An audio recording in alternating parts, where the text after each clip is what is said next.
Welcome, ladies and gentlemen, you're watching the NHL Flash. Now, it's been a busy offseason around the National Hockey League, and with less than a month to go remaining until the NHL regular season begins, I'm here to get you caught up on what you may have missed all summer. So here's what you need to know. Let's start off with the Connor McDavid and Jack Eichel draft. Now, this draft allowed us to say hello to a whole new era of hockey. Since 05-06, we've had this blown-up Sid the Kid versus Alexander the Great battle. Now, we've got a whole new duel between two players that should pan out to be generational superstars. The 2015 NHL entry draft was said to be the most impactful draft since 2003. Some teams around the National Hockey League got some serious facelifts this summer, as some big-name players were on the move. Let's review the top stars traded in no particular order. Patrick Sharp and Johnny Oduya were hawked by the Dallas Stars. Netminder Cam Talbot acquired by the Edmonton Oilers. Big Bad Milan Lucic will do Hollywood with the LA Kings. Kevin Bieksa and Carl Hagelin were both snagged by the Anaheim Ducks. Ryan O'Reilly was sent east to the Buffalo Sabres. TJ Oshie will now make up one of the deadliest first lines in hockey with the Washington Capitals. Dougie Hamilton was on the move to the Calgary Flames. And Brandon Saad is now a member of the Columbus Blue Jackets. Did I miss anyone? Yeah, I did. Phil Kessel getting picked up by the Pittsburgh Penguins. Now this is interesting because Pittsburgh barely had to give up anything to get Kessel. Kessel in the offseason drops over 10 pounds, and now he's receiving all kinds of praise from players around the National Hockey League. Take the Toronto Maple Leafs JVR, for example, who says that he thinks that Phil Kessel will win the Rocket Richard Trophy. Devils goaltender Corey Schneider says that he thinks Phil Kessel will lead the league in points, and Ryan Suter of the Minnesota Wild says that Phil Kessel could easily score 40 goals in his sleep. Yeah, look out for number 81 playing alongside 87 this year. Every season there's at least one notable NHLer that decides to hang them up.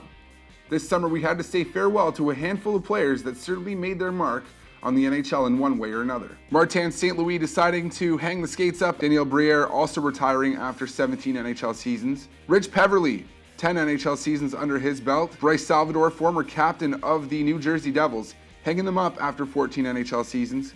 Kimmo Timonen, after that big Stanley Cup win with the Chicago Blackhawks in June, hanging them up after 16 NHL seasons. Now, this seemed to be the summer that NHL players decided to get into some trouble and remind us all that they're just human beings as well. Earlier in the summer, Evander and his girlfriend, model Mara Tagan, got into a childish Instagram feud.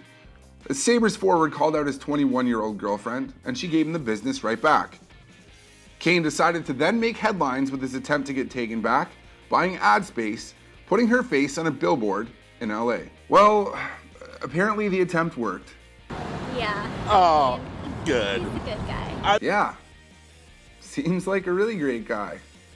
Patrick Kane is under investigation for rape in New York. Touchy subject here. Earlier in August, a woman accused Kane of sexual assault in his lakeside home after they met in a bar in Buffalo. His trial was set to go in front of a grand jury in Erie County, New York, but has since been postponed as both sides are looking to reach a settlement of a reported $15 million. Now, this case has had major implications. EA Sports dropped Kane from the cover of NHL 16. The Chicago Blackhawks received trade calls regarding Kane, and it's been reported that the club feels disrespected by his actions. Not the first time that Patty Kane has gotten himself into some trouble. Yeah, it's unfortunate because he is one of my favorite players to watch in the NHL.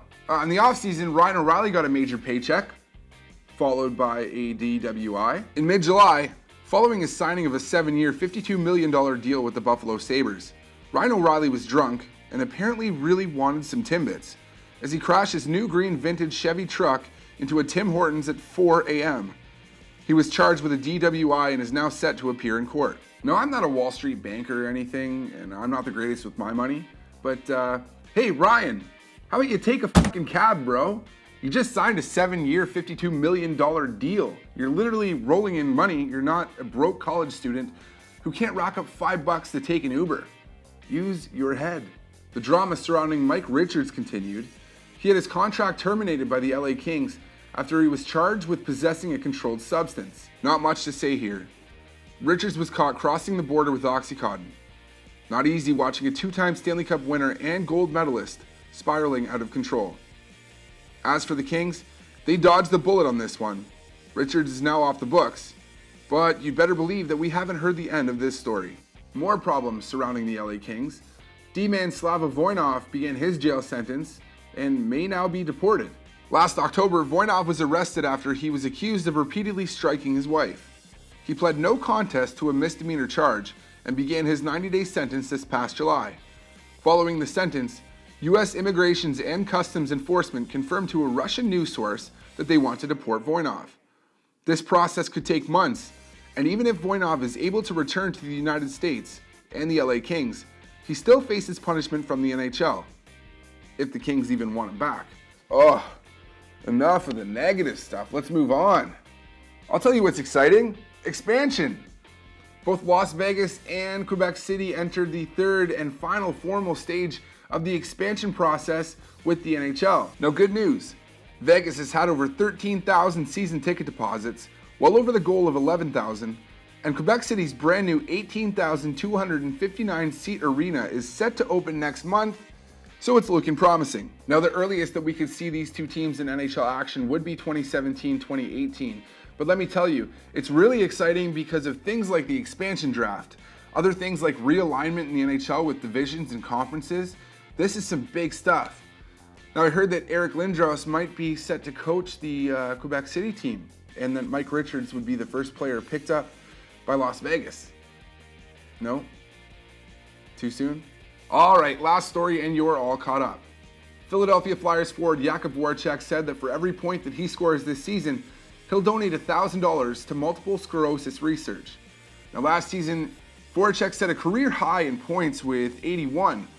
So for those bad at math, that's $81,000 to MS Research if he were to do it again this year. Now you've all got at least one player that you're allowed to love on the Philadelphia Flyers. Thank you for tuning in to the NHL Flash. Hopefully you're all caught up on what you may have missed across the National Hockey League this summer. If you like this video, subscribe below. And if you didn't and you're still watching, well, God bless your heart. Until next time.